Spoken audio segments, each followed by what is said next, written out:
भगवान का दूसरा विवाह हुआ जामवंत जी की कन्या जामवती जी के साथ। बोले त्रेता युग के जामवंत, बोले आवश्यक रूप से वही जामवंत जी।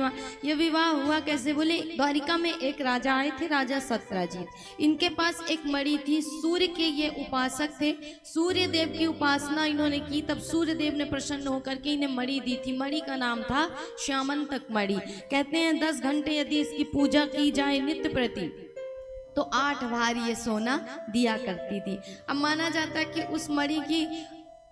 उस मणि की बड़ी चर्चा थी समाज में महाराज, और राजा भी उसे पहन करके घूमा करते थे। राजा से श्री कृष्ण ने कहा कि देखिए, यदि आपको अच्छा लगे, उचित लगे तो, अनुचित ना लगे तो ये मणि को राजकोष में रख दो, इससे प्रजा का पालन संचालन होगा। इतना सोना देने वाली मणि का क्या करोगे? कोई छीन लेगा, लूट लेगा। कहते हैं राजा सत्यजीत ने मना कर दिया कि हम अपनी मणि को नहीं देंगे महाराज। वही राजा सत्यजीत के भाई प्रसेन उस मणि को पहन करके वन में चले गए। कहते हैं इस वन में जब ये शिकार करने के लिए गए तो एक सिंह ने इनको मार दिया, उस मणि को छीन लिया। उस सिंह को एक रीछ ने मार दिया और इस मणि को छीन लिया। ये रीछ कोई और नहीं, जामवंत जी महाराज थे। ला करके अपनी कन्या को खेलने को दे दिया। अब इधर पूरे द्वारिका में जब प्रसेन जी नहीं लौटे तो कहते हैं उस समय भगवान पर राजा सत्यजीत ने कलंक लगा दिया कि महाराज द्वारिकाधीश ने ही मुझसे मणि मांगी थी, मैंने नहीं दी, मतलब चोरी इन्होंने किया। भगवान को भी नहीं छोड़ा गया है।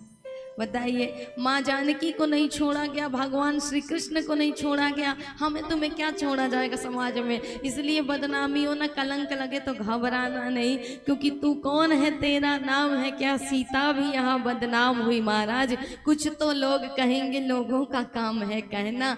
लोगों की बातों को छोड़ दो, ये लोगों का काम ही होता है कलंक लगाना। इसलिए कलंक लगे तो भी प्रसन्न रहा करो, क्योंकि भगवान को जब नहीं छोड़ा गया तो हम तो साधारण मनुष्य हैं। कहते हैं भगवान पर जब कलंक लगा, भगवान द्वारिका के 2-4 लोगों को, 10-20 लोगों को साथ में लेकर के मणि की खोज में निकले।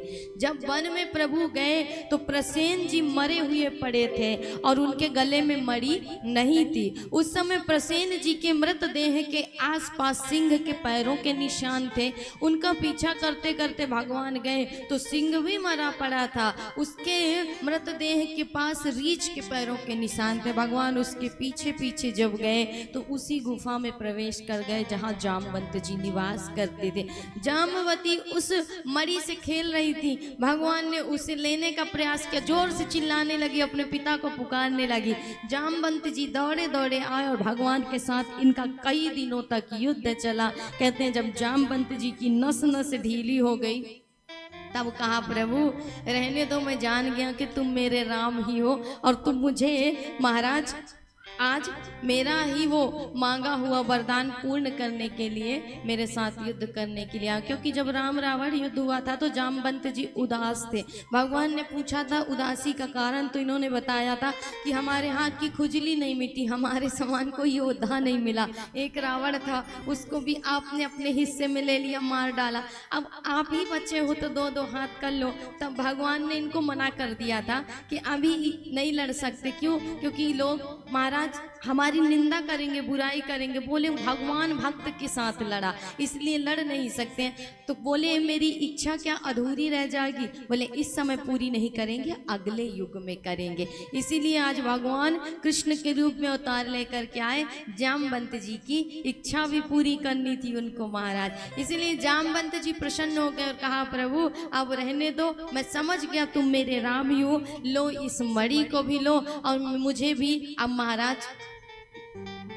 इस घरग्रस्त से मुक्त करो, मेरी कन्या भी ले लो मणि के साथ साथ, ताकि मैं आनंद से जाऊं और भजन करूं, अपनी जिम्मेदारी से मुक्त हो जाऊं। तो इस प्रकार राजन भगवान का दूसरा विवाह हुआ जामवती जी के साथ।